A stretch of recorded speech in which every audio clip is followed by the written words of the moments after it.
Je voudrais remercier toutes les délégations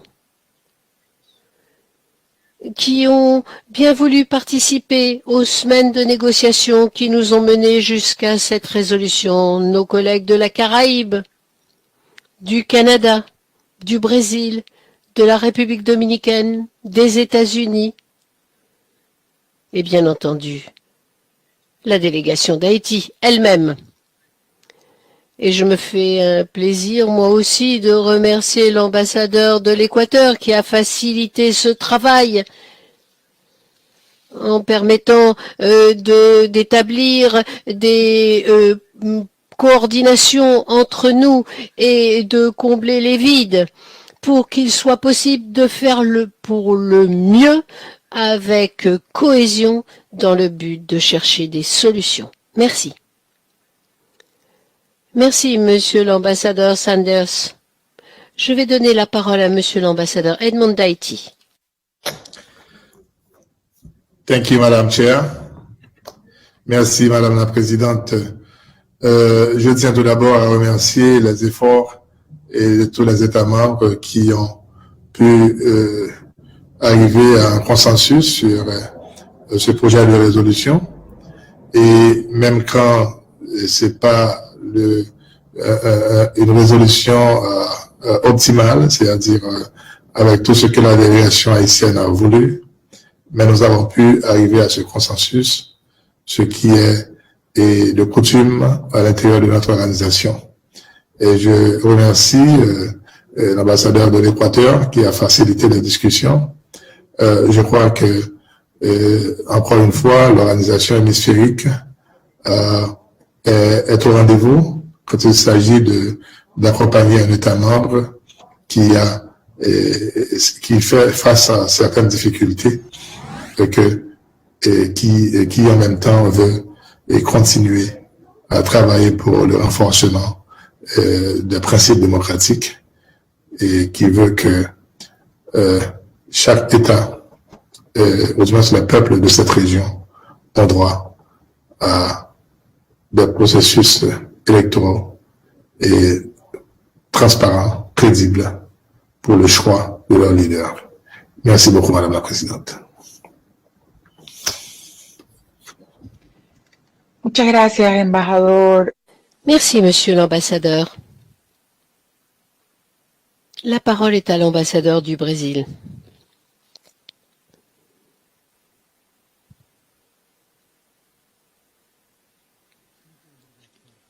Je vous remercie, Madame le Président. Je crois que nous devons tous nous féliciter d'avoir adopté ce projet de résolution par consensus. Et nous remercions l'ambassadeur Khativa de l'Équateur pour avoir facilité tout cela. Jusqu'au Conseil permanent. Tout cela, vous savez, nous avons une longue histoire de coopération avec Haïti. Et à ce titre, nous ne pouvons que nous féliciter des débats qui ont eu ces dernières semaines et de toutes ces informations qui nous sont parvenues de la part de l'ambassadeur d'Haïti concernant son pays. Il s'agit de faire en sorte que ces entretiens perdurent pour qu'il soit possible au moins au minimum de rétablir la normalité en Haïti et faire en sorte d'aider les autorités de ce pays autant que ce peuple. Le Conseil électoral provisoire, dès le début, a organisé ces élections. Il n'est pas question de remettre en cause la latitude donnée à cet organe électoral. Avoir des soupçons quant au fonctionnement de ces organes a porté préjudice à toute l'opération. Voilà pourquoi Nous sommes heureux que soit garantie désormais la tenue d'élections justes et transparentes dans ce pays. Des élections législatives permettront la reprise du travail du Parlement dans ce pays. Il ne faut pas qu'il y ait un vide de pouvoir dans ce pays à partir de 2021. Voilà pourquoi le Brésil est pour une démarche réaliste, pragmatique, afin d'éviter que ne se fige la situation. Le Brésil est disposé à agir au sein du groupe de l'OEA pour faciliter un dialogue constructif entre les partenaires politiques en Haïti, afin de garantir un engagement authentique et honnête en faveur d'élections. La communauté internationale a un rôle à jouer pour aplanir les différends, afin que l'objectif soit atteint d'un chronogramme menant à des élections justes, transparentes, démocratiques, qui favorisent une solution dans ce pays et qui favorisent une transition pacifique de pouvoir dans ce pays. C'est ce que demande cette résolution que nous venons d'adopter. Nous demandons à l'ambassadeur, nous félicitons l'ambassadeur Edmond et le gouvernement de son pays pour l'ouverture dont ils ont fait montre, facilitant ce dialogue. Nous remercions également l'ambassadeur Sanders qui s'est fait le champion de cette initiative d'une résolution et tous ceux qui s'y sont ralliés aujourd'hui. Haïti pourra toujours compter sur l'appui de nous tous pour retrouver une démocratie représentative comme le demande ce projet de résolution. Merci. Embajador Simas. Merci, Monsieur l'ambassadeur Simas. La parole est à la délégation du Canada. Canada d'appuyer cette résolution qui profite, il est important de souligner d'un soutien unanime des États membres. Il y a beaucoup de monde qui ont travaillé sur cette résolution, mais je voudrais mentionner et remercier trois ambassadeurs en particulier.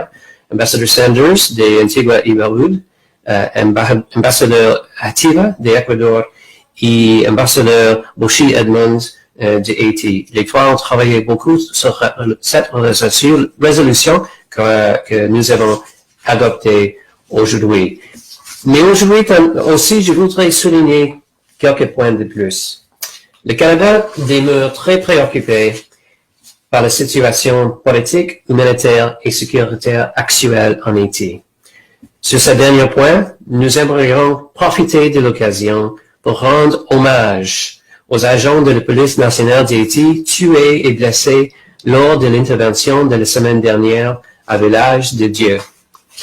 Le Canada réaffirme son soutien au peuple haïtien et encourage le gouvernement d'Haïti à travailler avec toutes les parties prenantes pour engager un dialogue constructif afin de trouver des solutions aux graves problèmes auxquels la population est confrontée et de créer les conditions nécessaires à la tenue d'élections libres et équitables.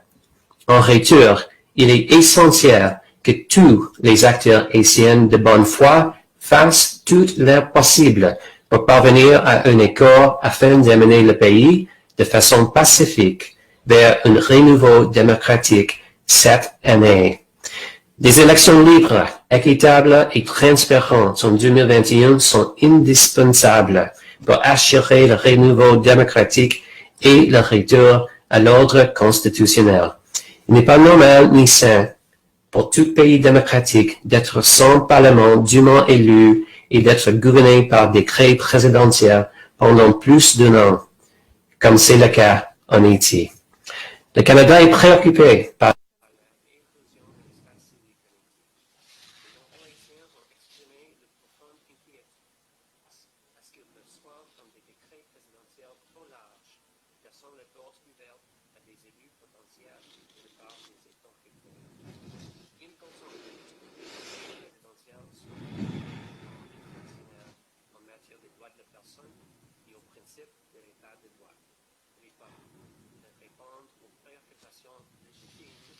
matière de la sécurité publique, tout en respectant les droits des citoyens.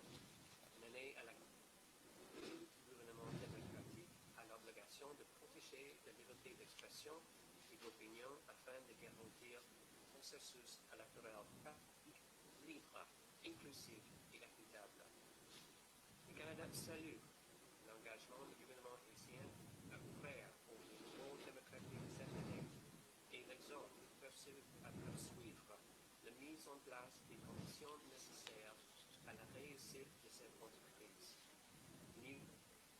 D'une sécurité dans le pays et le fait que la mission des nouvelles cartes d'identité nationale nécessaires à la constitution de l'histoire fédérale a pris beaucoup, rend la tâche du gouvernement encore plus importante.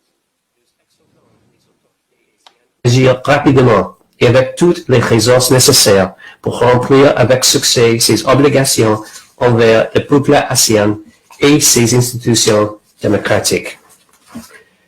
Madam Chair, Canada encourages Haiti to re-establish a climate conducive to respect for human rights for all. Il s'agit de rétablir un climat propice à la défense des droits de l'homme pour tous. Lutter contre l'impunité, le fait qu'il n'y ait pas eu de progrès dans la mise en place d'un plan pour la police, le manque de progrès dans les enquêtes pour violation des droits de l'homme, fait que la violence règne en maître et qui met en péril la stabilité de ce pays, son développement économique. La situation en Haïti nous préoccupe. 40% de la population aura besoin d'assistance d'ici à 2021. Ça représente plus d'1 million de personnes. Le Canada est déterminé à faire ce qu'il peut aux côtés des observateurs de l'OEA, des représentants permanents de l'OEA, pour qu'il soit possible de tendre la main en Haïti. Nous sommes déterminés à travailler aux côtés de son pays et aux côtés de la communauté internationale pour aider le peuple haïtien, pour qu'il puisse compter sur un pays plus prospère, plus sûr. Merci, Madame la Présidente. Je vous remercie, Monsieur l'ambassadeur, et donne la parole à la délégation des États-Unis.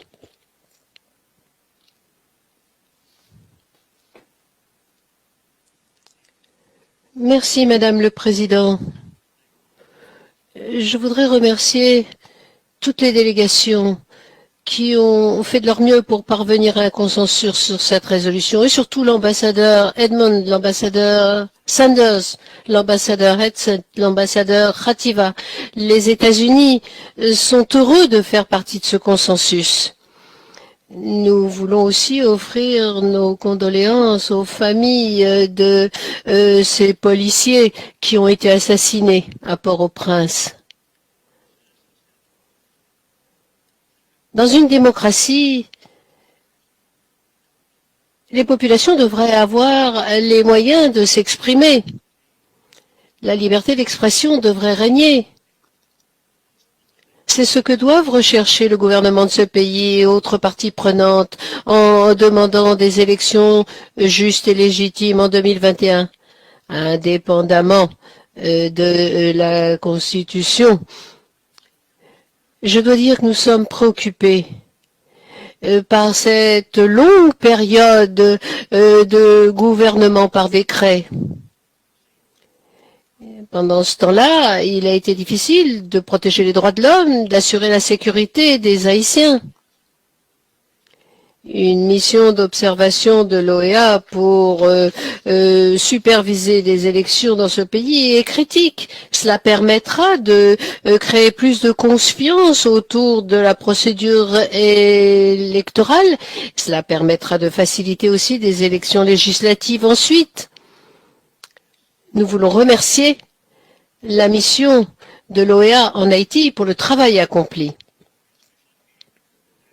La mission s'est attachée à promouvoir le développement économique, la démocratie dans ce pays et mérite toute notre admiration, tout notre soutien. Haïti a beaucoup d'amis à l'OEA.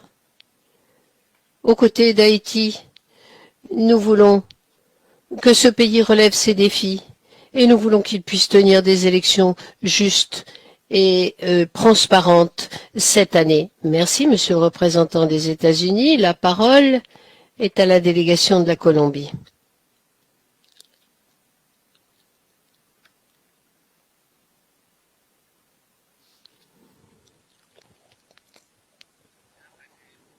Madame le Président,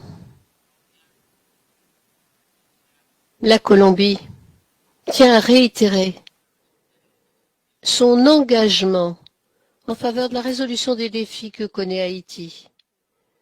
Nous appuyons le travail du secrétariat général de l'OEA qui entend apporter son aide dans le contexte actuel pour que ce pays bénéficie de toute l'aide possible afin de continuer de rechercher la stabilité politique et constitutionnelle.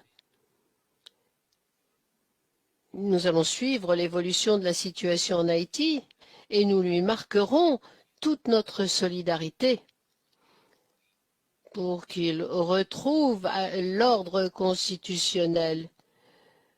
Nous présentons nos félicitations aux représentants de l'Équateur et du Canada qui ont permis de mettre en forme ce consensus autour d'une résolution auquel nous sommes parvenus à l'instant, de même que nous félicitons l'ambassadeur d'Haïti. Merci. Je vous remercie, Monsieur l'ambassadeur Ordóñez. La parole est à la délégation du Chili.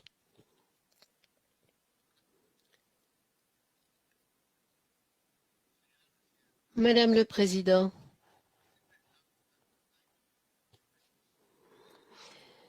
la coopération avec Haïti ne doit pas nous laisser indifférents à la situation que connaît sur le plan politique ce pays aujourd'hui. La solution, en fait, se trouve entre les mains du peuple haïtien et de son gouvernement, qui, par le biais du dialogue, surmontera la crise actuelle. Ainsi, il sera possible de relever les défis que rencontre ce pays, notamment cette nécessité impérieuse de tenir des élections présidentielles cette année, des élections libres, équitables, transparentes. Il est urgent de rétablir dans ce pays la normalité institutionnelle